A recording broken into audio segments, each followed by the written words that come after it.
Yo, it's Mat4yo, and I just got word that there's a brand new cipher from Camsteady, and I've actually been invited to this one. It's like super early in the morning, and I just got the link to the video. Let's check it out. Speaking of IQ, got a 300 IQ. See what I might do? I believe it was John Lennon who said I'm the Eggman. He was dead, right? Oh my god, Dan Bull goes so nuts on this verse. I feel like every time he's given an opportunity to write a verse, he says, okay, how can I make this as different, as ridiculously, impossibly convoluted as possible? And he does it to an extreme here when he's playing Dr. Eggman. And it fits the character so well. Forget Dan Bull's a rapper himself. It just fits how chaotic and evil and goofy this character is. When you see the blank drawing board, you're like, okay, there's line, 4 lines to complete a bar. But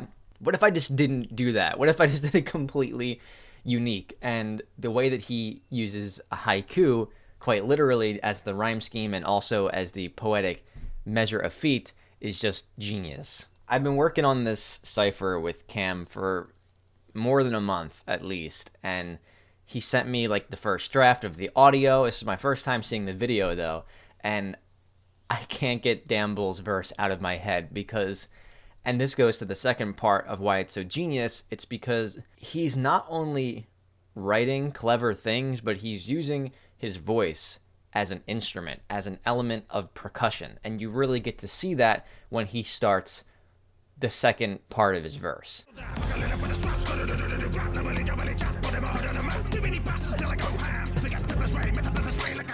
Like, I don't even know what he's saying. I have to read the lyrics, but it doesn't matter because it just feels so good and it hits you like beats on a drum might. The lyrics are relevant to an extent, but it doesn't matter because he's using scat singing in vocal jazz. If you look that up really quick, it's a vocal improvisation with wordless vocables, nonsense syllables, or without words at all. He's kind of channeling that energy here, but instead of doing it in a jazz sense, he's doing it in a hip-hop percussion sense. And all of the syllables just fit in with the short U sound, and it kind of emulates like some kind of gun popping off or a weapon just tattering. It's just so genius to use that kind of literary technique. Can you even call it that? I don't even know.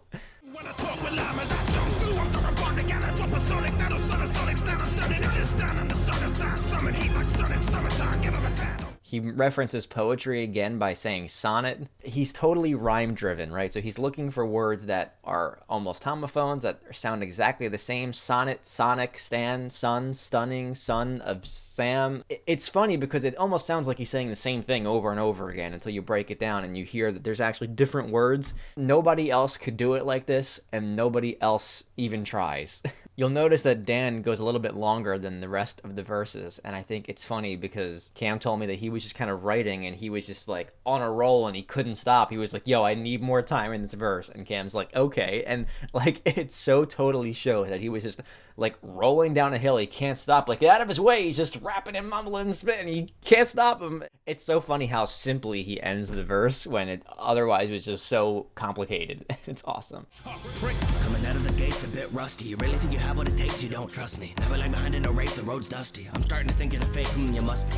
You can always rely on Zack Boucher to deliver a strong verse no matter what it is, and this one is true to form. The first 3 verses are so different in that Dan is so rhyme driven, I am so reference and moment driven, and Zack comes in and he is like writing a soliloquy. When you're getting a Zack Boucher verse, you're getting the perspective of that character speaking out loud, almost like an inner monologue, and he's giving you his feelings, his emotions. It's like he's in the head of that character.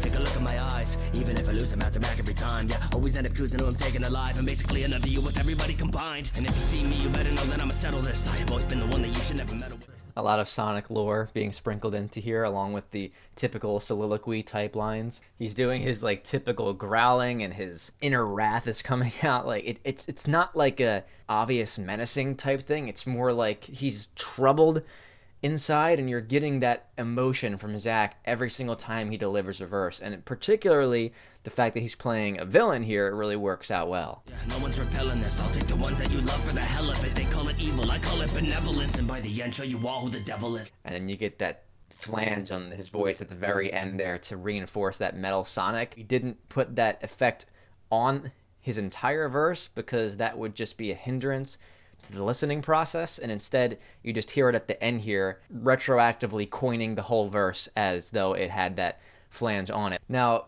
my verse was not supposed to originally follow Zack's, but the fact that we had similar rhyme schemes made it really nice to put them up against each other. Zack is coming out of his verse with benevolence, hell of it, who the devil is, and it also works really well because Zack says, show you all who the devil is, and then I jump in and I say, the answer's Mephiles. And by the end, show you all who the devil is. Came back from the future to tell you the answer's Mephiles. If you last to the end of this, then I'll ask what the question is. It's like I'm answering his comment at the end of his verse, but actually what I'm doing, if you take my verse as a whole, is I'm creating this element of time travel within the verse. So obviously as I'm approaching this character, I'm trying to learn all about his origins and his intentions, and just from his Wikipedia page, I can learn that Mephiles orchestrated a centuries-long plan to release Iblis, his other half, from Princess Elise and rejoin with it. Once he rejoins with Iblis, he creates the sun god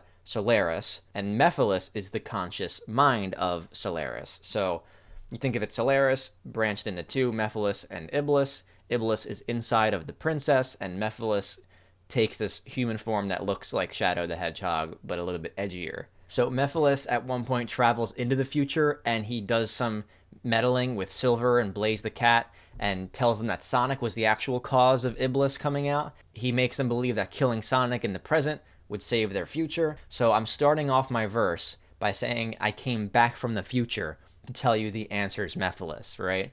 The answer to what? But the second line says, if you last to the end of this, then I'll ask what the question is. Okay, so fast forward to the end of my verse.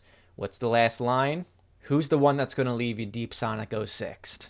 So if you were to start chronologically my verse at the last line, who's the one that's going to leave you deep Sonic 06th? Came back from the future to tell you the answer's Mephiles. So it's a little bit meta. You have to read into it a little bit, but I think a couple people will pick up on it. This presence tense, I couldn't physics for centuries. I've been on the ledge of an experiment, but you don't want to hedge your bets against this hedgehog. When I kill the king, it's still the heart of his princess. Think of present tense as grammar, but also the present is tense. And I'm using the word present because I said I came back from the future, and I'm trying to invoke this sense of urgency in the moment, similar to how Mephiles does in the game. It kind of feels like for centuries I've been on the ledge of an experiment, but you don't want to hedge your bets. Going back to the Wikipedia again, Mephiles orchestrated a centuries-long plan to release Iblis, but also remember that he was born during the Solaris Project, which was an experiment that split the character into two beings, Mephiles and Iblis. When I kill the king and steal the heart of his princess. So Mephiles actually kills Sonic in Sonic 06, and I believe he's the only Sonic villain that actually kills Sonic. Very shocking moment, and I'm trying to recreate that in the verse here. Steal the heart of his princess is kind of a double entendre, because not only do I want to steal her heart and like take his girl away from him, like actually capture his love interest, and though Iblis is inside of Princess Elise's soul, I thought it would be clever to say steal her heart instead, because you have that almost romantic double entendre going on. Once Mephiles actually takes Iblis out of the princess, he can recreate the sun god. And that comes back later in my verse when I say, feel the burning sun rays, this kid invented them. I'm creating the sun. Among minions, I wear the crowd. In the shadow of shadows, I'm underground rapper, the master, spitting flames of disaster. And I don't even need to open my mouth. Among minions, I wear the crown. Another reference to his in-game appearances when you can read right here, in each battle he uses minions to overwhelm the player with numbers and assaults. Maybe you think there's an Among Us reference there. In the shadow of shadows, right, so referencing his skirmishes with Shadow. I'm underground, right?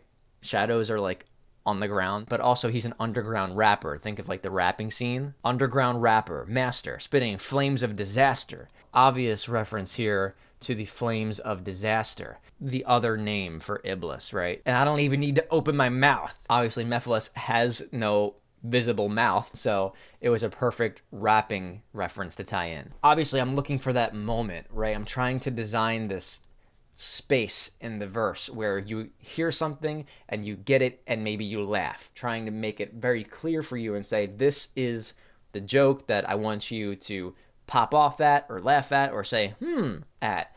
You got a one-way ticket to oblivion. Feel the burn sun rays. This kid invented them. When it comes to villains in the history bin, who's the one that's gonna leave you deep? Sonic 06. You got a one-way ticket to oblivion is actually a direct quote from one of the Sonic games that Mephiles says, so I thought it would be nice to include that as part of his rhyme scheme here. When it comes to villains in the history bins, who's the one that's going to leave you deep? Sonic 06. Mephiles is the villain of Sonic 06.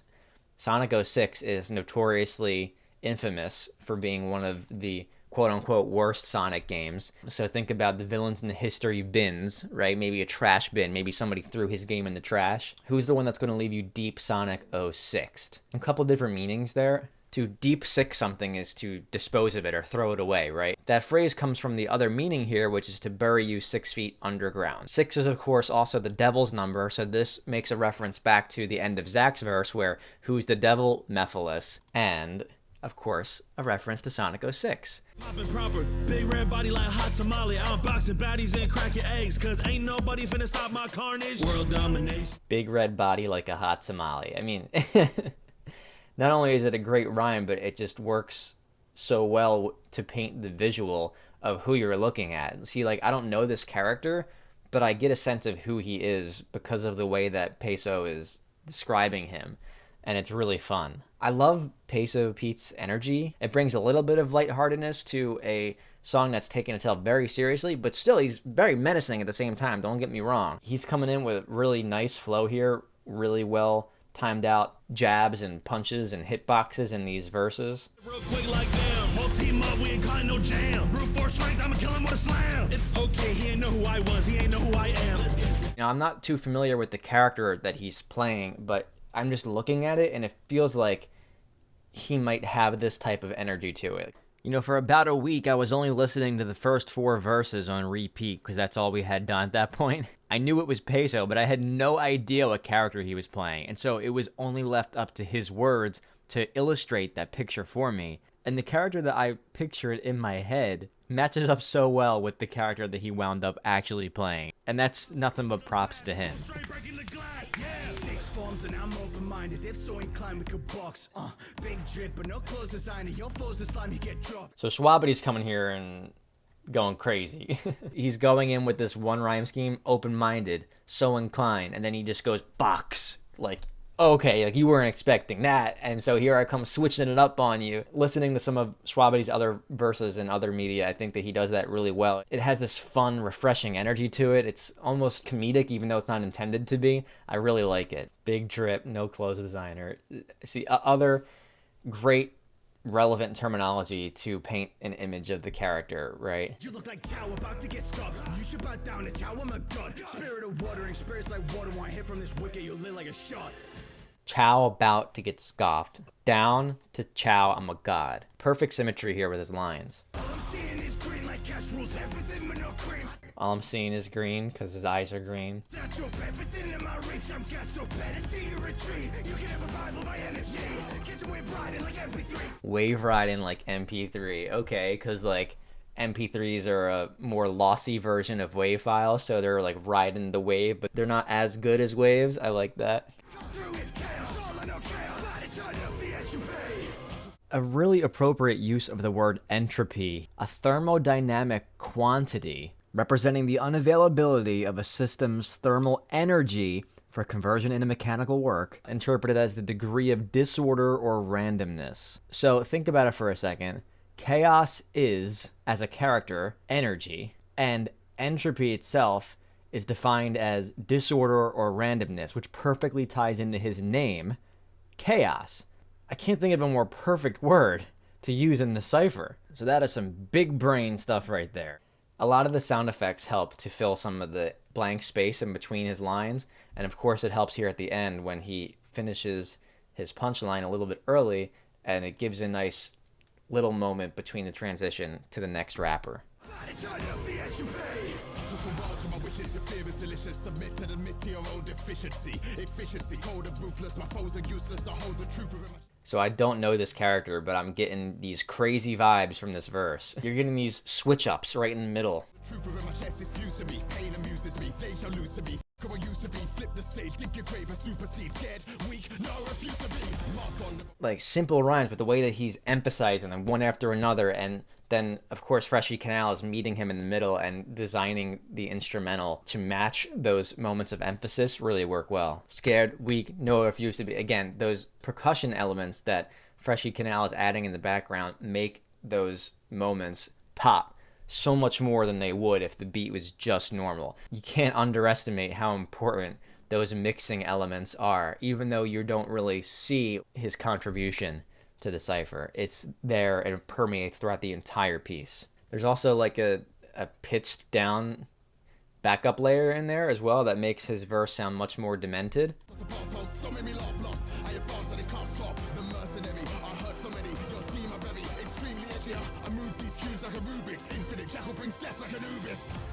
Yeah, very cool stuff. I think this is the first time I've heard this rapper. I'm loving the energy he's bringing. It's super fitting for the character. The way he's kind of like saying a line and then pausing and like breathing in, like it's like he's working really hard to make you feel uneasy and to zigzag and patch you, like shoo, shoo, I'm doing this, I'm doing that. Like, huh. I should also reference that he makes a perfect, and should I say almost mandatory, reference here to Anubis, being that Infinite is a character whose design is based on the animal of a jackal. And of course Anubis in ancient Egyptian mythology is the god of death, and Anubis wears a jackal head. Whether the reference came from the Sonic developers designing Infinite like that, or the rapper making that reference, it is nonetheless mandatory because of how perfect it lines up. And so the fact that it's used as the very last line here really hammers it home and could very well be a fitting end to the cipher. However, Infinite jackal brings death like Anubis.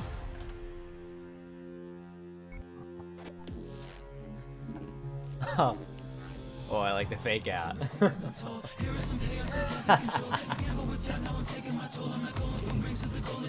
I love the fake out here. I mean, I knew that there was another verse, and it really got me. I'm like, wait, did they forget to put Cam's verse in here?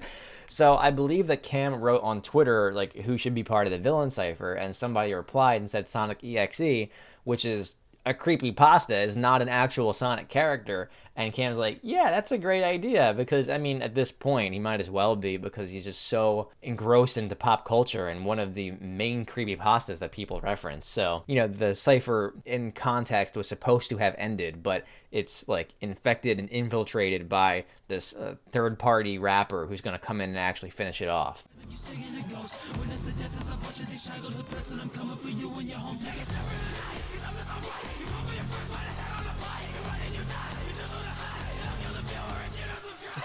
I love when Cam's doing like his singy rap. Think of the middle layer here where we're just talking, rapping like normal. He's kind of up here, and then he's doing a backup layer which is down here. And so you're getting this harmony going across, never really touching the middle, and that makes you feel uneasy just because it's not normal. And it feels really cool to listen to. The screaming rap that he does really well, and it really jumps out at you here. You're not expecting it, and it's super fitting for a creepypasta. You know, it's terrifying when it jumps out at you, but it can also get you hype at the same time. Kill the viewer if you don't subscribe, like telling you to subscribe, but it's also fitting for the character to say something like that, and it fits the whole context of Sonic.exe being an internet creation, and so are the ciphers. And if you're ever going to say something like that, this is the character to do it with.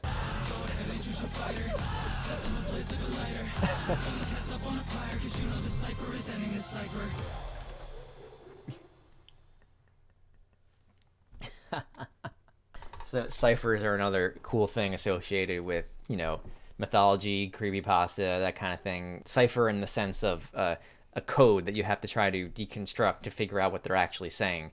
Cipher has a lot of different meanings, to be honest. Who gave us permission to do that? Who gave us permission to go so hard?